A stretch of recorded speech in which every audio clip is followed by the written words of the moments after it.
couple of years ago, there was a virus called Monkeypox, named that way because the disease was first identified in laboratory monkeys. But then the World Health Organization, in their infinite wisdom, renamed it to the less controversial Mpox. Apparently, the previous name was upsetting to some medium-sized forest-dwelling primates. I'm not exactly sure how it was offensive, but it was. But with the brand new name, we can all rest assured that no one will ever associate this terrible disease with a tropical, tree-dwelling primate.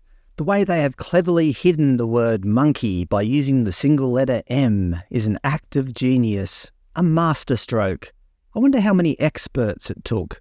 Perhaps you think I'm joking, but this is the actual release by the World Health Organization, which was made almost 2 years ago, back in November 2022. Following a series of consultations with global experts. As I alluded to before, yes, it actually took global experts to come up with the name Mpox from the original Monkeypox. As I said, it's a stroke of genius.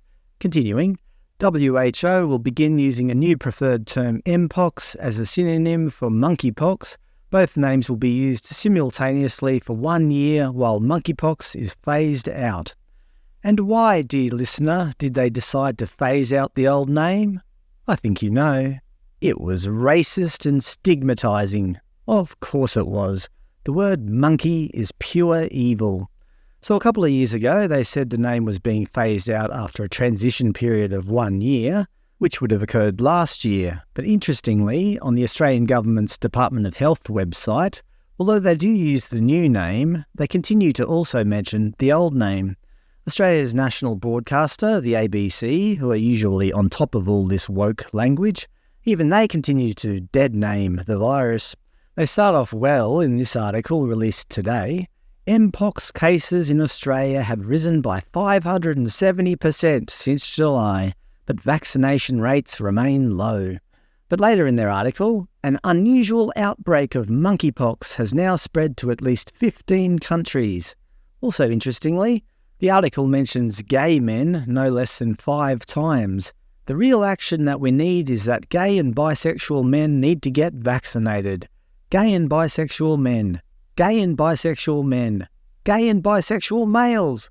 Gay and bisexual men.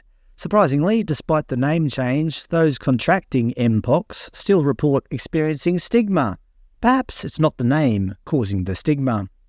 According to the government's immunisation handbook, Mpox, previously known as monkeypox, is a viral zoonotic disease, which means it can pass from animals to humans.